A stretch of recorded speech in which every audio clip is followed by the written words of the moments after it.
दास दास की आस बस, श्वास श्वास परवास। पार्श करो मत दास को, उदासता का दास। ना तो सुर सुख चाहता, शिव सुख की ना चाह। तव तुति सरवर में सदा, होवे मम अवेगा। बोली राम टोरिया के मूल नायक पारसनाथ भगवान की, परम उपकारी संत शिरोमणि आचार्य गुरु और विद्यासागर जी महामुनिराज की, परम पूज्य मुनि श्री 108 दुर्लभ सागर जी महाराज की, पूज्य मुनि श्री संतान सागर जी महाराज की, समस्त मुनि संघ की। आज का यह पावन प्रसंग और इस पावन प्रसंग में भी राम टोरिया गांव, राम टोरिया, जिस टोरिया में राम का वास हो वही तो राम टोरिया होती है। इसलिए चाहे राम भूमि कहो या राम राज्य कहो और या राम टोरिया कहो, छोटा सा हिस्सा है, लेकिन यहाँ पर भी बुजुर्गों ने इस गांव का नाम बहुत सोच समझ के रखा है। ऐसा नहीं रखा है, क्यों? क्योंकि भले ही इंसान काम रावण का करे, लेकिन नाम तो हमेशा उसके मुठ पर, बोलो, राम राम ही रहता है।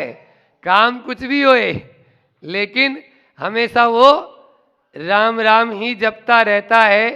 ऐसे इस राम टोरिया, जो प्रत्येक व्यक्ति चाहता है कि मेरे मुझ से हमेशा वो राम का नाम अंतिम समय तक निकलता रहे, ऐसे इस राम टोरिया में रहने वालों, वह तभी संभव होगा जैसे कभी अयोध्या में भगवान आदिनाथ भगवान का जन्म हुआ था नहीं था? वैसे तो 24 तीर्थंकर की शाश्वत जन्मभूमि अयोध्या और शाश्वत निर्वाण भूमि सम्मेद शिखर जी ही है। ये तो हुंडा अवसर्पणी काल अभी चल रहा है, अवसर्पणी काल इसकी देन है कि कुछ ही तीर्थंकर अयोध्या से जन्म लिए, सबने नहीं लिया। ऐसे ही 4 तीर्थंकर सम्मेद शिखर जी से मोक्ष नहीं गए, ये भी हुंडा अवसर्पणी की देन है। नहीं तो सारे के सारे तीर्थंकरों को मोक्ष जाना था। कहाँ से?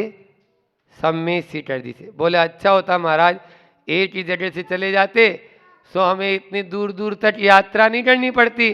अब गिरनार जी की अलग वंदना करो, चंपापुरी की अलग वंदना करो, पावापुरी के लिए अलग जाओ, ऐसा नहीं। ये भी एक भक्ति का अवसर हमें प्राप्त हुआ है। बी पॉजिटिव, यदि हम सकारात्मक सोचेंगे तो निश्चित रूप से यह भी हमारे लिए अच्छा ही है। नहीं तो आप लोग तो, हम लोग तो वैसे ही आलसी हैं अपन तो, और सुविधा जितनी मिल जाए उतनी अच्छी है।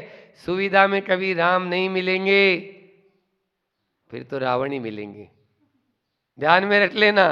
इसलिए सुविधा को मार्ग को नहीं अपनाओ, दुविधा के मार्ग को भी अपना के चलो। आज बात करते हैं, हमारा अभी स्वाध्याय चल रहा था सम्यक कौमुदी का, उसमें पुरुषार्थों की बात आई, तो हमने बोला क्यों न एक एक दिन एक एक पुरुषार्थ के ऊपर ही अपन अब बोले, तो 4 दिन में 4 पुरुषार्थ तो हो ही जाएंगे। तो पुरुषार्थ कितने होते हैं? 4 पुरुषार्थ होते हैं। सुनो बच्चों, पाठशाला ही पढ़ा रहे हैं हम। 4 पुरुषार्थ होते हैं, धर्म अर्थ काम और मोक्ष। कौन कौन से पुरुषार्थ होते हैं? धर्म अर्थ काम और मोक्ष, ये 4 पुरुषार्थ कहा। आज अपन धर्म पुरुषार्थ की बात करेंगे। धर्म की बात और धर्म पुरुषार्थ की बात दोनों में अंतर है। धर्म केवल क्रियाओं तक या ऊपरी स्तर तक ही हमें रख देगा, लेकिन पुरुषार्थ वह है जो जीवन के प्रातः काल से लेकर सोने तक या जन्म से मृत्यु तक हमें हमेशा जागृत रखेगा, वह है पुरुषार्थ। धर्म को हम कर लेते हैं लेकिन ऊपरी स्तर तक ही सीमित हो जाते हैं, वहाँ तक धर्म नहीं, हमें भीतर से धर्म करना है, तभी वह पुरुषार्थ की संज्ञा पा पाएगा, अन्यथा वह पुरुषार्थ नहीं बन पाएगा। जो धर्माचरण है उस धर्माचरण को हम पुरुषार्थ बनाएं, तभी हमारा यह राम टोरिया वाक्य में राम का स्थान बन पाएगा। हमें राम का स्थान बनाना है, तो हम बोल रहे थे एक कारिका जो सम्यक्त कौमुदी की है उसके माध्यम से हम अपनी बात को आगे बढ़ाते हैं।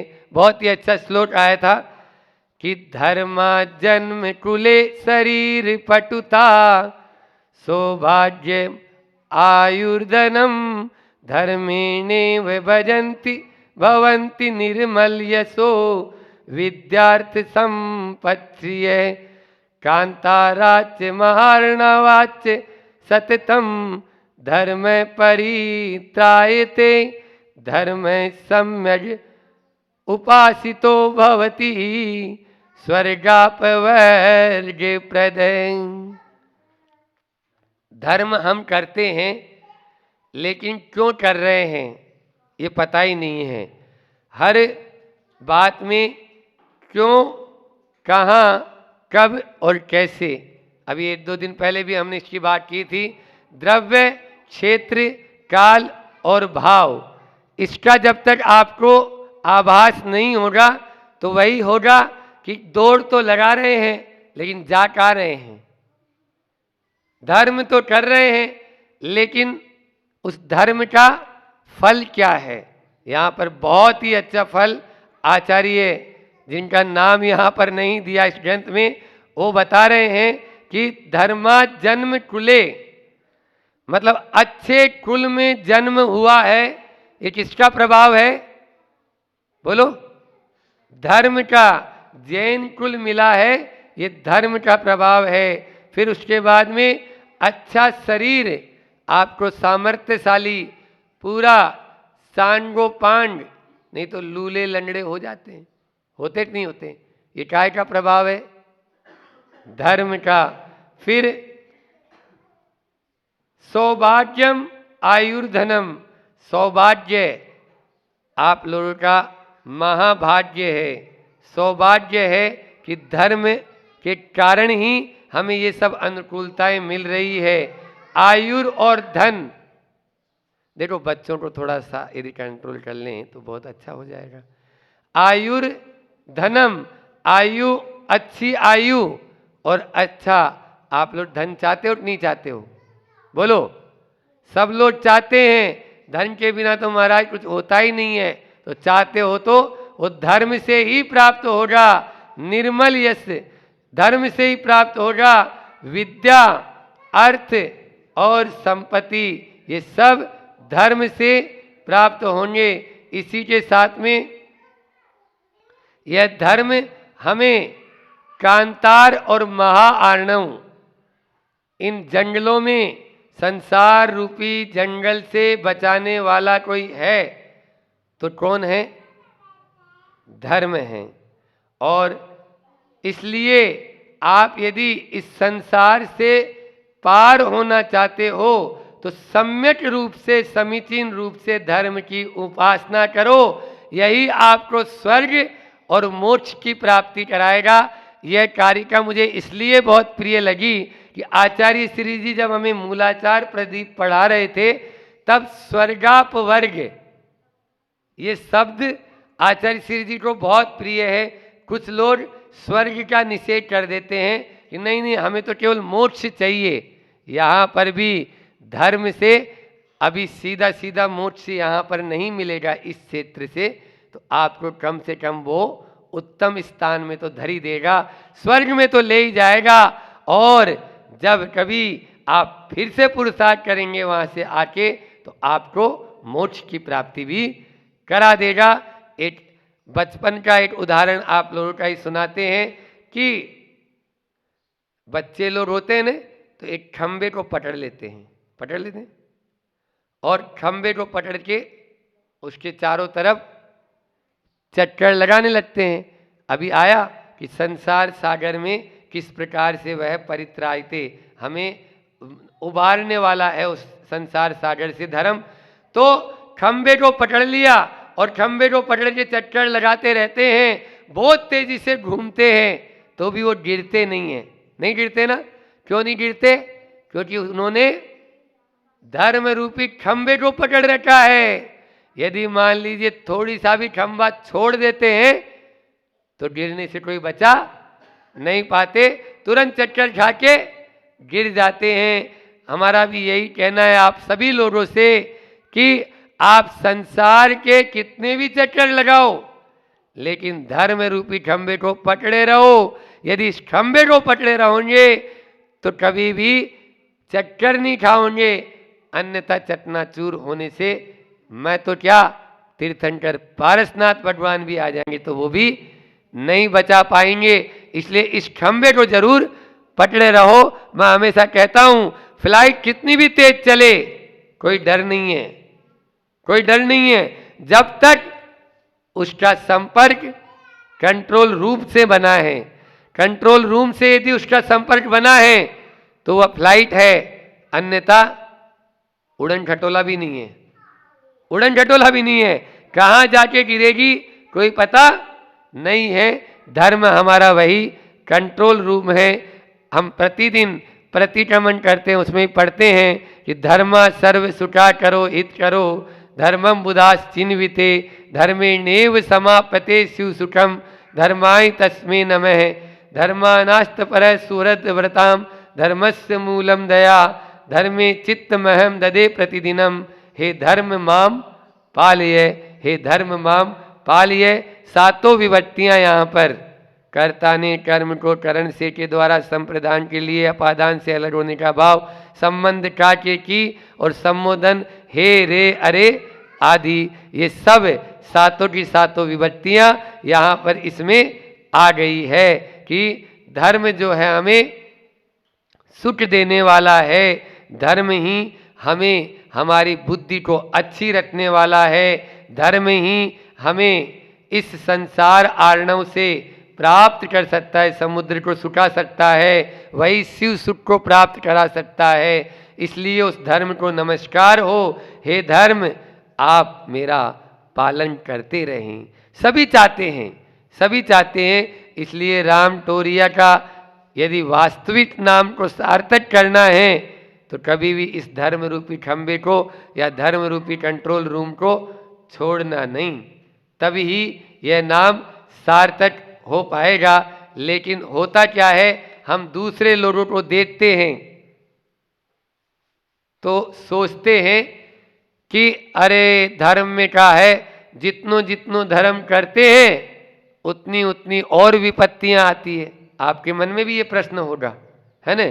जितने लोग धर्मात्मा होते हैं, त्यागी व्रती होते हैं, वो तो कष्ट हम उनके ऊपर भी आते हुए देखते हैं।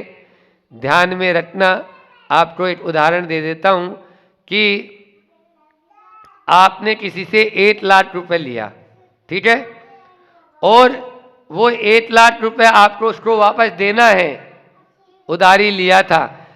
अब आपने 5 साल के लिए बोला था, लेकिन आपके पास में 1 साल में पैसा आ गया, आप 1 साल में उसको वापस चुका दिए, तो वो अच्छा माना जाएगा या बुरा माना जाएगा? बोलो, अच्छा माना जाएगा ने? ऐसे ही हमने कोई कर्म का बंधन किया है और वो कर्म का बंधन बहुत बाद में आने वाला था, कर्म उदय, लेकिन हमने अपनी तपस्या से, हमने अपने व्रत से, हमने अपने शील से, हमने अपने उपवास से, हमने अपने शीलाचरण से, अच्छे आचरण से उस कर्म के उदय को पहले ही ले आए। बोलो, जो ब्याज सहित देना पड़ता वो सब चुक गया। इसलिए कभी नहीं मानना कि हमारे ऊपर आपत्ति आ रही है तो अरे भगवान अब धर्म नहीं, हम सबसे पहले मंदिर ही जाना छोड़ देते हैं। ऐसे भगवान से क्या लेना जो हमको विपत्ति में डाल दे। ऐसा कभी नहीं है। हमारा भगवान संकटों को टालता नहीं है। हमारा भगवान संकटों को टालता नहीं है, संकटों में संभालता है। संकटों में संभालता है। वो इतनी शक्ति दे देता है। किसी ने कहा है तुम अपने ईश्वर से ये मत कहो कि मेरे संकटों को दूर कर दो, तुम अपने ईश्वर से ये कहो कि तुम मुझे संकटों को सहने की ताकत दे दो। समझ में आ रहा है? इसलिए ध्यान रखना, संकट उसी पे आते हैं। अभी भी बच्चों को पाठशाला में हम पढ़ा रहे थे यहाँ पे कि पाषाणेषु यथा हेमम, उस पत्थर में सोना है, लेकिन कैसे बताया था? बोलो बच्चों, पत्थर में सोना कैसे निकलेगा? जब उसको अग्नि में, हाँ वेरी गुड। तो इसलिए कसौटी पर सोने को कसा जाता है, पीतल को नहीं। परीक्षा सतियों की होती है, वेश्याओं की नहीं। साधुओं पर उपसर्ग आते हैं, डाकुओं पर नहीं, डाकुओं पर नहीं। इसलिए धर्म जब कभी भी आप करेंगे तो आपको लगेगा कि ये तो मार्ग बहुत कठिन है। आज धर्म पुरुषार्थ की अपन बात कर रहे हैं तो निश्चित रूप से अपने आप को ऐसा धर्म करें जो केवल मात्र मंदिर तक सीमित न रहे। ए बच्चों, नियम, मुंह पे उंगली रखो। सब बच्चे मुंह पे, छोटे छोटे बच्चे मुंह पे उंगली रखो। हाँ बहुत बढ़िया, अच्छे बच्चे यहाँ के, रामटोरी के बच्चे कहना मानते।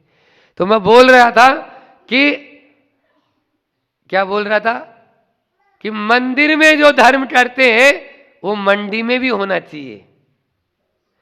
देवघर में जो धर्म करते हैं वो दफ्तर में भी होना चाहिए।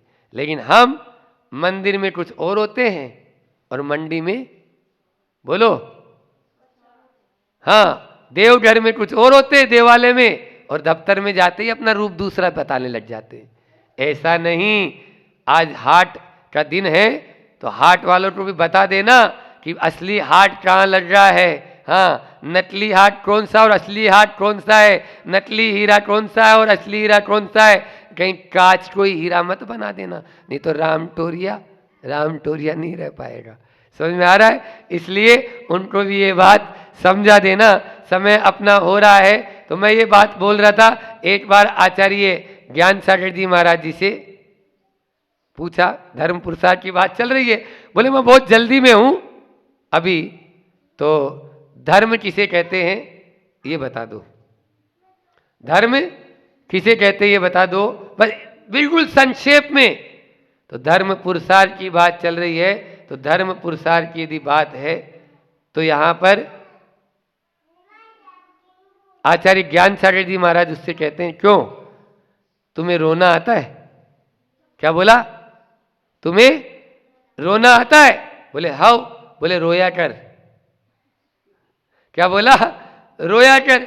वो बोला मैं धर्म की परिभाषा पूछ रहा हूं, ये रोने के लिए बोल रहे, ये कोई धर्म है? अरे धर्म तो हंसना सिखाता है, रोना नहीं।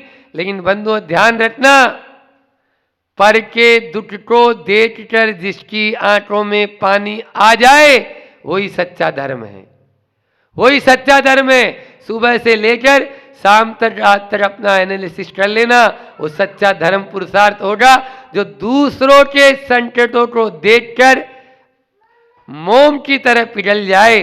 वही सच्चा धर्म है, वही सच्चा धर्म पुरुषार्थ है, और वही हमें उत्तम धरती, उत्तम स्थान पे जो धर दे, वो धर्म वही धर पाएगा जो अभी पढ़ा मैंने कि धर्मस्य मूलम दया। दया धर्म का, अभी पढ़ा था श्लोक प्रतिक्रमण में जो आता है कि दया धर्म का मूल है, दया के बिना धर्म है ही नहीं। तो धर्म उसी का है जिसके घट में, जिसके उर में दया है। इतना ही रखते हैं, समय भी अपना पूरा हो रहा है। इसलिए धर्म पुरुषार्थ जो है हमें यही बात सिखाता है कि हम कितना भी ऊंचा उठें, कितना भी कहीं पर भी रहें, लेकिन अपने उस धर्म पुरुषार्थ को कभी न छोड़ें जो हमें अर्थ, काम और मोक्ष इन तीनों को दिलाएगा। अर्थ, काम और मोक्ष इन तीनों को दिलाएगा। आने वाले दिनों में फिर से अपन इन्हीं के बारे में चर्चा करेंगे। इतना ही रखते हुए अपनी वाणी को विराम देता हूँ। बोलिए अहिंसा परमो धर्म की। छोटी सी कहानी आपके सामने कराहने पे रखता हूँ। एक वृद्ध 55-60 साल की एक महिला थी। उम्र से तो थी ही, शरीर से भी बहुत परेशान थी और घुटने की बहुत तकलीफ थी। घुटने की इतनी तकलीफ थी, उठते बैठते नहीं बनता था। और 8 दिन, मतलब एक शिक्षिका थी, वो पढ़ाने जाती थी। पढ़ाने इसलिए जाती थी, मजबूरी है, घर परिवार चलाना है और घर परिवार को चलाने के लिए धन की आवश्यकता है। अब धन के कारण अस्वस्थ अवस्था में भी, वृद्ध अवस्था में भी उसे जाना पड़ता था। और स्कूल जाना है तो निश्चित तौर से कहीं ना कहीं, कोई घर में स्कूल तो होगी नहीं, बाहर जाना होगा। तो वो पढ़ाने के लिए, अध्ययन कराने के लिए जाती थी, लेकिन तकलीफ बहुत थी। तो 8 दिन की छुट्टी ली और 8 दिन के बाद जब वापस पुनः जाने लगी तो पहुंची वो बस स्टॉप पर। बस स्टॉप पे देखा कि बस से दूसरी जगह जाना है, लेकिन वहाँ पर पूरी सीटें भरी है, कोई बैठने की जगह नहीं है। और वो अपने घुटने को बार बार पकड़ती है, हाथ रखती है और कुछ 2-5 मिनट होता नहीं है, बस आती हैगी और बस में चढ़ते हैं। बस में जैसे ही चढ़ते हैं तो फिर वो हाल बेहाल हो गई। आधे घंटे का रास्ता है, उस आधे घंटे के रास्ते में मैं कैसे खड़े खड़े जाऊंगी। सोचा ठीक है, कर्म जो लिखे हैं उन कर्मों को तो हमें भोगना ही है और भोगेंगे ही, भोगना ही पड़ेगा हमें। तो अब इसी विचार में थी वो अंदर ही अंदर। उसी समय एक महिला, वो जो महिला थी एक मजदूर महिला थी। उसके वेशभूषा से लग रहा था वो मजदूर है, काम करने वाली बाई है। वो महिला खड़ी हुई, उन्होंने कहा शिक्षिका महोदय, मास्टरनी जी आप यहाँ कर बैठ जाओ। हालांकि उसको बैठना तो नहीं चाहिए, लेकिन उसकी पाँव की इतनी तकलीफ थी कि उसने सहज भाव से अपना स्थान दे दिया, उनको बिठा दिया। बताओ आपके साथ कभी ऐसी घटना दिखे आपको तो आप खड़े होगे, दूसरों को स्थान दोगे? महाराज बिल्कुल नहीं देंगे। इतनी हमारे अंदर करुणा और दया नहीं कि हम दूसरों को स्थान दे दें, बिल्कुल नहीं देंगे। कुछ हुआ नहीं, थोड़ी बहुत आगे 5 मिनट आगे बढ़े नहीं कि हुआ ये कि बाजू की जो सीट थी वो खाली हो गई। तो अब कर्तव्य बनता है शिक्षिका महोदय का कि अब बाजू की सीट खाली हुई तो जिसने सीट दी है उसको सीट देना चाहिए। उनने वही किया, अपने कर्तव्यों का निर्वाह कर कर जो उनको बुलाया, अरे आओ बहन बैठ जाओ। तो वो बहन थोड़ा देखती है, आगे पीछे देखती है और फिर उसके बाद वो एक वृद्ध थे, उन वृद्ध को जो कि काफ़ी वृद्ध थे और वो भी चलने में ऐसा उनको लग रहा था खड़े, उन्होंने कहा दादाजी आप बैठ जाइए। तो वो बड़ी आश्चर्य करी, कैसी बहन है ये, कोई बात नहीं। फिर हुआ ये कि थोड़ा बहुत आगे बढ़े नहीं और वो वृद्ध का स्टेशन भी आ गया, इनको लंबा जाना था तो वो उतर गए। उतरने के बाद फिर पुनः वो जो बाजू वाले दादाजी थे वो चले गए, फिर खाली हो गई। तो फिर पुनः उनसे कहा कि आ जाओ, पर वाकया हुआ वो आने ही वाली थी कि देखा एक महिला थी, छोटे से बच्चे को लिए थी और छोटा सा बच्चा उस गर्मी में खड़े खड़े मचल रहा, रो रहा था। तो उसने बहन तुम बैठ जाओ, उसको बिठा दिया। अब उसको समझ में नहीं आ रहा ये क्या है। अब थोड़ी बहुत देर होती नहीं है, फिर सीट खाली हो जाती है। उनका दोनों का रास्ता लंबा था तो उन्होंने कहा अब तो आ जाओ। वो बहन आके बैठती है और बहन से वो बहन शिक्षिका महोदय पूछती है, बोले आपने ये जो ऐसा क्यों किया? पहले आपने मुझे स्थान दिया, फिर दादाजी को दिया, फिर ये 2-3 बार आपको स्थान मिला, लेकिन आपने हमेशा स्थान छोड़ा। तो बोलती है कि जब बस स्टॉप पे आप खड़ी थी तो मैं आप बार बार आप अपने घुटने को हाथ लगा रही थी, तो मुझे लगा और मेरे मन ने कहा कि आपको स्थान देना जरूरी, आप अस्वस्थ हैं, इसलिए मैंने आपको दे दिया स्थान। दूसरी बार मैंने देखा कि वृद्ध हैं और इतने ज़्यादा वृद्ध 70 साल के, मैं तो जवान हूँ, मैं तो खड़ी रह सकती हूँ और खड़े रहने की ताकत मेरे अंदर है, तो मैं अपने शरीर का प्रयोग करूँ, क्यों नहीं उपयोग करूँ? मैंने उनको बिठा दिया। तीसरी बार जब वो बच्ची छोटी सी थी और वो रो रही थी तो मैंने सोचा इनको देना जरूरी, इसलिए दे दिया मैंने स्थान। तो उन्होंने बोला कि आप क्या ऐसा रोज करते हैं? तो बोले नहीं, बस मैं तो ये बहुत गरीब हूँ, आपके जैसा दान तो दे नहीं सकती हूँ, आपकी जैसा कोई किसी की सेवा तो कर नहीं सकती हूँ, बस मैं तो ऐसे ही दूसरों के लिए जहाँ लगता है वहाँ अपनी मदद करती रहती हूँ। यही मेरे भाव होते हैं कि सदैव दूसरों के जितना मैं कष्ट दूर करूँगी उतना उनका भला हो जितना हो, लेकिन ये जरूर है मेरा भला तो होगा ही होगा। ऐसे भाव आपके अंदर हैं, अगर आपके ऐसे भाव है तो बहुत अच्छी बात है कि स्वयं के कराहने को भी और दूसरों के कराहने को भी आपको दूर करते जाना है। तो मान के चलना आपको अभी आने वाला है, आने हम बताएंगे अंतिम शब्द में मुक्ति की प्राप्ति होगी। ये पहला क है। दूसरा क क्या कह रहा है? तो दूसरा क आपके सामने रखता हूं। दूसरा क कह रहा है, क्या कह रहा है दूसरा क? कंजूसी छोड़ो, कृपणता छोड़ो। कंजूसी छोड़ दोगे, कृपणता छोड़ दोगे तो बहुत अच्छी बात है। कंजूसी मतलब क्या? आपके पास बहुत कुछ है। जो मनुष्य है, मनुष्य धन कमाता है और इकट्ठा करता है और उसके पास दो विकल्प है, या तो देकर जाओ या छोड़कर जाओ। क्या विकल्प है? दो विकल्प हैं, या तो देकर जाओ या छोड़कर जाओ। निश्चित तौर से इसके अलावा कोई विकल्प नहीं, ध्यान रखना। एक सदस्य थे, वो बड़े मतलब पैसे वाले थे। पैसे वाले तो थे ही, लेकिन योग संयोग की बात थी कि अब उनका अंतिम समय आ गया, उनको कोई बीमारी हो गई, पैसा बहुत छूट नहीं रहा है। तो एक सज्जन उनके पास पहुंचे, उन्होंने कहा जय जिनेन्द्र साहब, हाँ जय जिनेन्द्र, आइए आइए, अब तो अंतिम समय चल रहा है। बोले हाँ अंतिम समय चल रहा है। तो उन्होंने कहा आपका तो निश्चित है उसे कैंसर जैसी बीमारी है और अंतिम समय चल रहा है और अब ज़्यादा दिन नहीं है, 8-15 दिन, 20 दिन, 25 दिन की आयु। मेरा एक निवेदन है, मेरा एक निवेदन है, ध्यान से सुनना, बहुत अच्छे काम की बात बता रहा हूँ। मेरा एक निवेदन है। बोले हाँ कहो, क्या कहना चाहते हो? बोले मेरे पिताजी जो हैं वो अभी कुछ महीने पहले ही देहांत हो गया था उनका, और मैं चाहता हूँ कि कुछ धन आप साथ ले जाना, उनको वहाँ दे आना। कुछ धन आप ले जाओ और उनके साथ ले जाना। बोले पगले, अकल नाम की चीज़ है क्या? कोई मैं धन लेके जाऊँगा क्या? कोई धन लेके जाता है क्या? बोले खाली हाथ आया है, खाली हाथ जाना है। मैं भी, वो भी तुम्हारे पिताजी भी खाली हाथ आए थे और मैं खाली हाथ गए, मुझे भी ऐसे जाना है। तो भाई मैं यही तो बोल रहा हूँ, इतना धन जो आपके पास है, 20 दिन, 25 दिन, महीने भर, जितने दिन भी आपकी आयु है, ये किसके लिए रख रखा? दो ना। जब आप खुद कह रहे हो कि छोड़ के मैं लेके जाऊंगा नहीं, यही छोड़ के जाना है तो दे के जाओ, नहीं तो छोड़कर क्यों जा रहे हो? मती उनकी घूमी कि हाँ भैया ठीक तो बोल रहा है, मैं लेके कहाँ जाऊंगा, कहाँ बांध के ले जाऊंगा? इसको तुम दे के जाओगे तो वो साथ जाएगा, ध्यान रखना। जो तुम छोड़ के जाओगे वो साथ नहीं जाएगा, तुम्हारे साथ वो जाएगा जो तुम दे के जाओगे। तो कृपणता, ये कंजूसी छोड़ दो, क्योंकि ये कंजूसी नहीं छोड़ोगे तो ये ध्यान रखना कोई मतलब नहीं। तीसरा मतलब दो विकल्प हैं आपके पास, या तो उसे देकर जाओ या उसको छोड़ कर जाओ। तीसरा विकल्प क्रम सत्ता ने दिया ही नहीं आपको, ध्यान रखना, देगी भी नहीं। आप जिसमें आपको जो आपको विकल्प पसंद हो, क्या देकर जाने का विकल्प पसंद है तो बहुत अच्छी बात है, और अगर देकर जाने का विकल्प पसंद नहीं है तो छोड़ कर जाओ। छोड़ कर जाओगे तो वो किसी काम का नहीं है, कोई काम का नहीं है। लेकिन ध्यान रखना, जिन्होंने जो देकर गए, ध्यान रखना, जो देकर गए, कर्म सत्ता ने हमेशा उनको क्या किया है? उनको हमेशा नवाजा है, उनकी प्रशंसा की है। जो छोड़ कर गए उनकी गद बना दी है, वो छोड़ के गए, उनका कोई काम का नहीं है, ध्यान रखना। पर अब महाराज जी स्थिति ऐसी है हमारी, एक बहुत अच्छी बात आपके सामने रखता हूँ, अब बताना मेरी इस, क्योंकि मेरी एक पद्धति है, मैं प्रश्न उत्तर शैली में ही प्रवचन करता हूँ।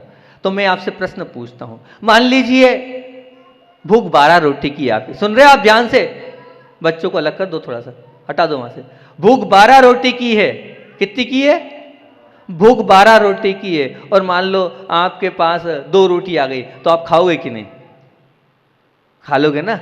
2 रोटी खा लोगे? ऐसा तो नहीं, नहीं खाना ही नहीं, 12 रोटी मिलेगी तो खाऊंगा, 11 भी मिलेगी तो नहीं खाऊंगा, खा लेते हो आप। मान लीजिए आप वसूली करने गए, और बस बहुत काम की बात बता रहा हूँ, सुनना ध्यान से। मान लो आपको मार्केट से 5 लाख रुपए लेना है, और आप वसूली, व्यापारी लोग बैठे, दुकानदार लोग यहाँ बैठे हैं, बहुत सारे लोग। आप गए तो वहाँ गए, 5 लाख में आप मांगने गए, 5 लाख की वसूली थी, लेकिन 5 लाख की जगह उसने आपको 5,000 ही दिए, तो आप क्या करोगे? 5,000 लेके आओगे कि नहीं? पूरे 5 लाख चाहिए, 5 लाख दोगे तो लूँगा, ऐसा करोगे क्या? नहीं भैया, जो आ रहा है सो ले रहे हो, 5,000 भी आप ले लेते हो। लेते हो कि नहीं? बोलो तो, लेते हो ना?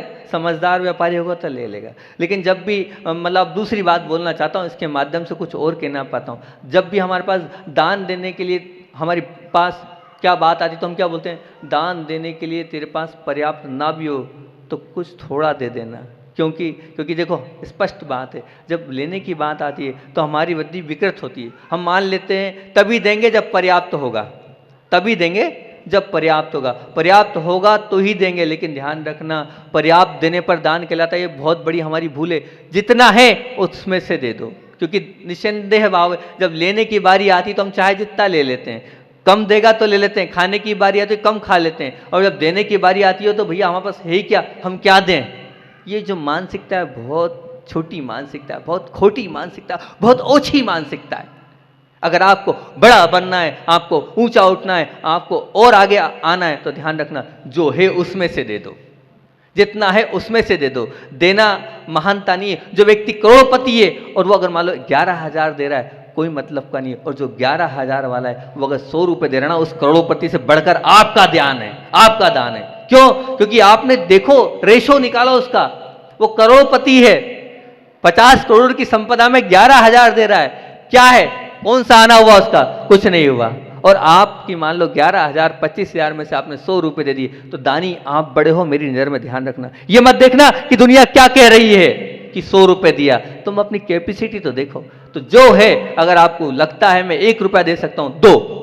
जितना आप दोगे उतना आप आगे बढ़ोगे, क्योंकि देने से ही मिलता है। एक बात बिल्कुल ध्यान रखना, बहुत अच्छी बात ये कह रहा हूं। ये मत सोचना कि मेरे पास बहुत आएगा तो दूंगा, ये मानसिकता बिल्कुल गलत है।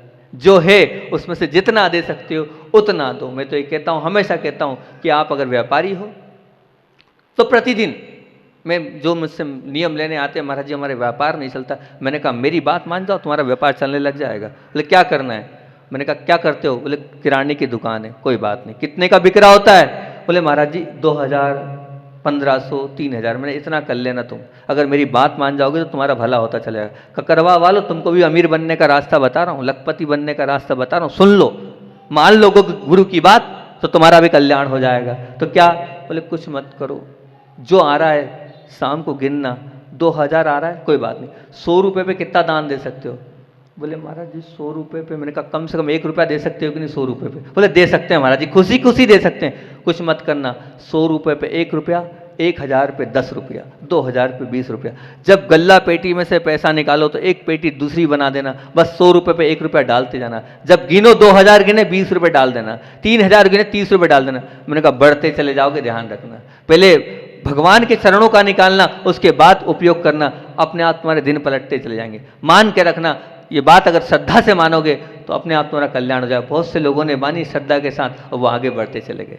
पहले वो बोलते थे दान निकालने के लिए 5,000 7,000 मुश्किल होता है, अब वो मेरे पास आते हैं, महाराज जी वो 1 लाख रुपए कहाँ दान करना है, वो 2 लाख रुपए कहाँ दान करना है, वो 5 लाख रुपए कहाँ दान करना है। क्यों? इकट्ठा हो गया, साल भर में 2 साल में इतना इकट्ठा हो गया। वो 5,000 की बोली नहीं ले पाते, आज लाखों की बोली ले रहे हैं इसी माध्यम से, और दिन दुगने रात चौगने बढ़ रहे हैं। क्योंकि जो देता है उसी के पास आता है, और जो रखता है उसके पास कुछ नहीं आता। आप देने का स्वभाव रखो, दोगे तो बहुत अच्छी बात है। कि एक और बहुत अच्छी बात बता रहा हूँ आपके सामने, कि एक गुरु के दिगंबर संत के पास की घटना है, बहुत अच्छी घटना है।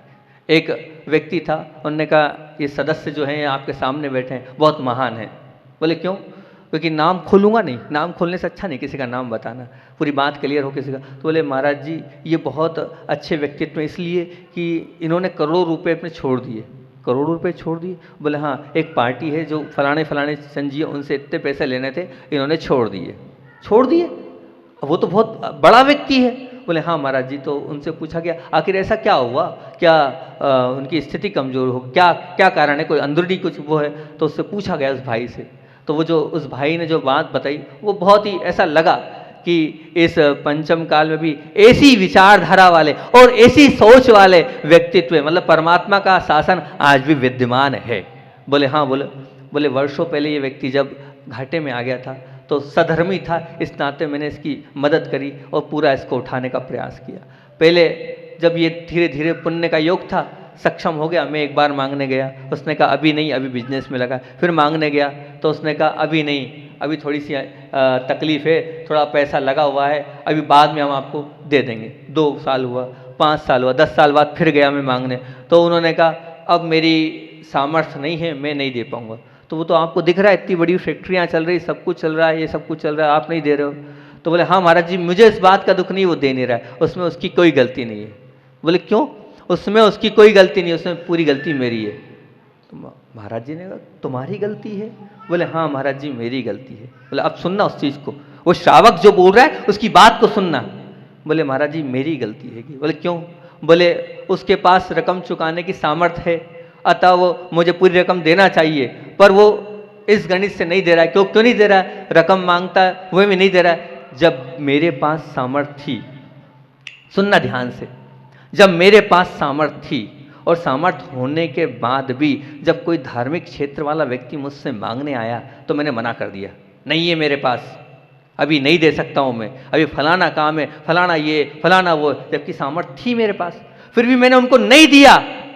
एक सामर्थ्य होने के बाद भी नहीं दिया तो मैंने अंतराय डाला। अब आज उसके पास सामर्थ्य है और वो नहीं दे रहा है तो सवाल नहीं उठता, मेरे कर्म मेरे उदय में आए। मैंने उस वक्त धार्मिक क्षेत्रों में गरीब व्यक्तियों ने जो जिसको आवश्यकता थी जब नहीं दिया तो नहीं मिला, आज मैं मांग रहा हूं तो नहीं मिल रहा है, तो वो मेरे अंतराय कर्म आ रहे हैं महाराज जी। मैंने उस वक्त दिया नहीं था इसलिए नहीं मिला, चला गया, बर्बाद हो गया, वो तो चला गया, कोई बात नहीं, दान में चला गया। ऐसी सोच तो ध्यान रखना, अगर आपके पास है तो ध्यान रखना, पीछे मत हटना। बहुत अच्छी बात है कि आचार्य भगवान ये मत समझना कि आज ही इतने समझदार और इतने शिवोपम वाले, वो बचपन से उनका बहुत अपनी रुचि के अनुसार शिवोपम भी था और ज्ञान भी था, छोटे से वो दिमाग लगाते। एक बार वैयावर्ती कर रहे थे हम लोग, तो वैयावर्ती करते करते एक चर्चा चली। चर्चा में बात आई कि ये जनेऊ जो होता है, जनेऊ पहनते हैं, आपने देखा होगा, अब जनेऊ पहनते, दक्षिण की परंपरा है। आचार्य श्री कह रहे दक्षिण में हमारे यहाँ जनेऊ जो है सभी लोग पहनते हैं और सभी लोग मतलब ऐसा कोई नहीं है, छोटा बड़ा सब, बड़े बूढ़े सब पहनते हैं। लेकिन ये साल में 2 बार इसको बदलने की एक प्रथा होती है, अनंत चतुर्दशी को और आषाढ़ की पूर्णिमा को। तो बोले बदलते थे, अब वो जनेऊ को बदलते थे। अब जनेऊ बदलाती थी तो हम क्या करते थे कि जब सबको बदलना है तो सबको जनेऊ चाहिए। अब सबको जनेऊ चाहिए तो वहाँ पर दुकान पे जनेऊ मिलती थी, 1 पैसे की 3 जनेऊ। कितनी? 1 पैसे की 3 जनेऊ मिलती थी। अब वो 3 जनेऊ 1 पैसे की मिलती थी तो हम क्या करते थे, 1 पैसे की जो किसी को लेना होता था तो 1 पैसे में 1 ही ले आते थे, दुकान से जाके 3 चाहिए ही नहीं, 1 लाते थे और 1 पहन लेते थे। तो हम मंदिर में रहते थे, 1 पैसे की 3 लाते थे और 3 लाने के बाद क्या करते, आपको जनेऊ चाहिए, लाओ 1 पैसा दो। 1 पैसा रखते थे और अपने पास से 1 जनेऊ दे देते थे, फिर दूसरे से 1 पैसा लेते थे और 1 जनेऊ दे देते थे। बोले ऐसे हम पैसा कर लेते थे। बोले फिर आखिर उस पैसे का करते क्या थे? बोले पैसे जैसे इकट्ठा हुआ तो उस पैसे का सदुपयोग करते थे कि वो पैसा ऐसा नहीं अपने लिए खर्चा करें। आप तो इकट्ठा करोगे तो क्या करोगे, पिक्चर जाओगे, वीडियो गेम खेलोगे, कहीं इसमें लगाओगे, कहीं उसमें लगाओगे, कहीं टॉफ़ी खाओगे, कहीं चॉकलेट। बोले नहीं, वो पूरा पैसा मैं इकट्ठा करता था और वो पूरा का पूरा पैसा वहीं मंदिर में दान दे देता था। ऐसे भाव थे, जब जाके ऐसे महान आचार्य हमारे गुरु विद्यासागर जी बने। बोले आचार्य भगवान विद्यासागर जी महामुनि राज की जय।